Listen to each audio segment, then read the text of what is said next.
Okay, to make it simple to understand, it's basically the structure you build for your own personal growth. Instead of leaving that to a course or your employer, I often say something that usually surprises people. You already have your curriculum. Right now, it's just not the one you built on purpose or with your intention. It's something that has been put together out of habit, perhaps convenience, or whatever that has been showing up in your social feed. So, in reality, to craft your own curriculum, it is not really about starting from scratch or ground zero. It's about taking something that has been running in the background without you noticing and finally sit down to look at it properly.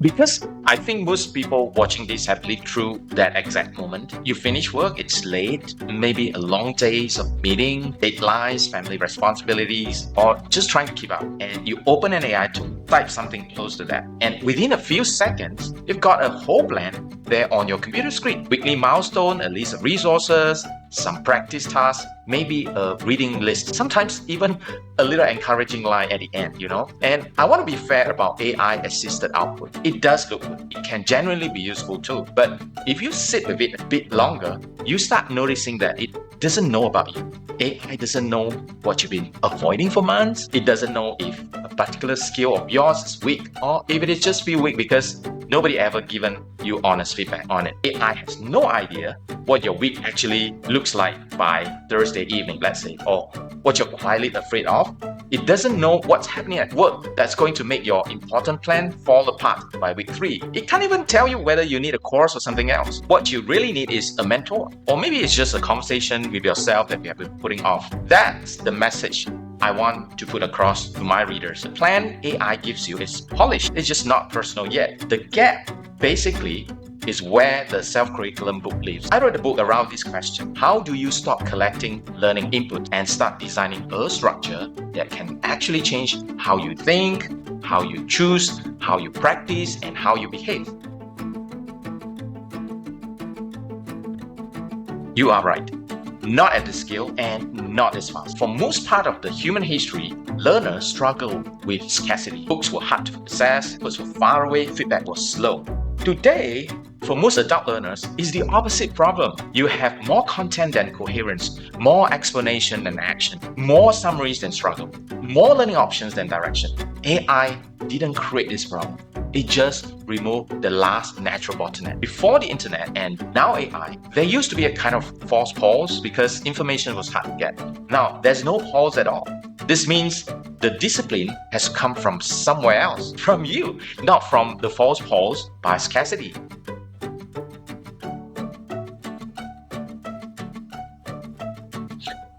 I say it's mixing up fluency with mastery, and honestly, that's one I caught myself doing too.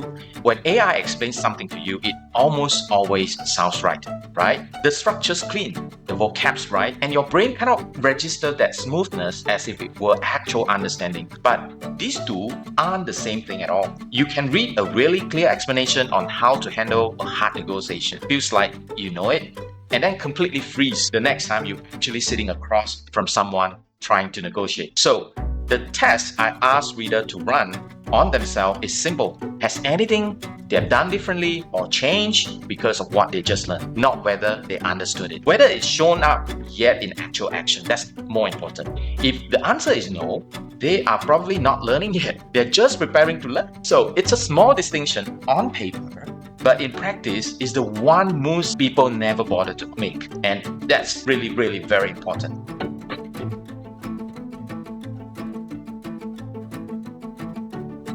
This is an excellent question. There are 6 questions a generic plan basically never asks. Once you hear them, I think you will recognize how often they get skipped. The first one is, what change actually matters to you? Sounds obvious, but most people skip straight to the topic without ever asking if that topic is even worth their effort right now. The second is where you actually are, not where you like to be or think you should be. A genuinely honest read on your skills, your gaps, things you keep quietly avoiding. The third is what pathway makes sense for your actual life, not gathering more material.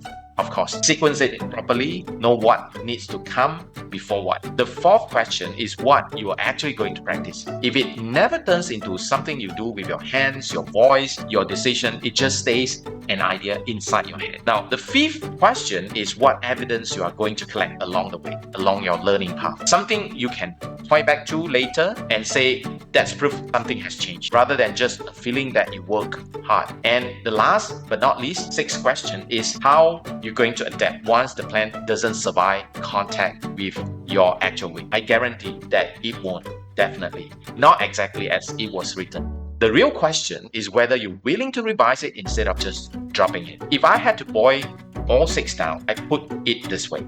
Content or information gives you input.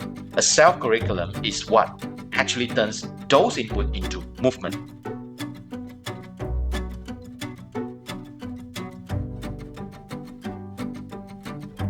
Self-awareness, self-design, and self-execution. When I first sketched this out, they felt almost too simple to build a whole book around. But the more I work with people, the more I notice that most learning struggles trace back to quietly skipping one of these three phases without realizing it. Self-awareness is just being honest about where you actually stand. Your strength, your gaps, the constraints that are shaping your week whether you admit it or not, and the emotional patterns that shows up the moment things get hard. Now, self-design is taking that honest picture and actually building something out of it. Deciding on goals, choosing resources, working out how you practice, and setting up some way to get feedback on whether it's actually working or not. And self-execution is where most plans quietly die, if I'm being honest about it. This is the part where you actually look at what happened, you get feedback, you adjust, and you go through that loop again and again until the thing you were trying to learn has actually become part of how you behave.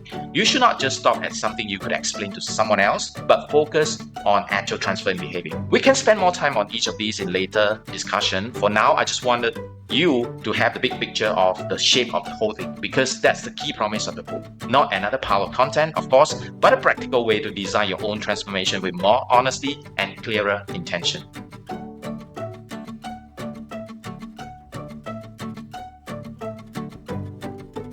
I just asked them to notice, honestly, whether what they have been consuming has actually changed how they think, feel, or act, or whether they have just gotten good at collecting more of it. This is not always a comfortable question to ask oneself. It isn't for me either, but it is a question that opens the door to a more honest kind of learning. That's where I leave people with in this conversation about the self-curriculum book. Beware that you already have a curriculum running, whether you have noticed it or not.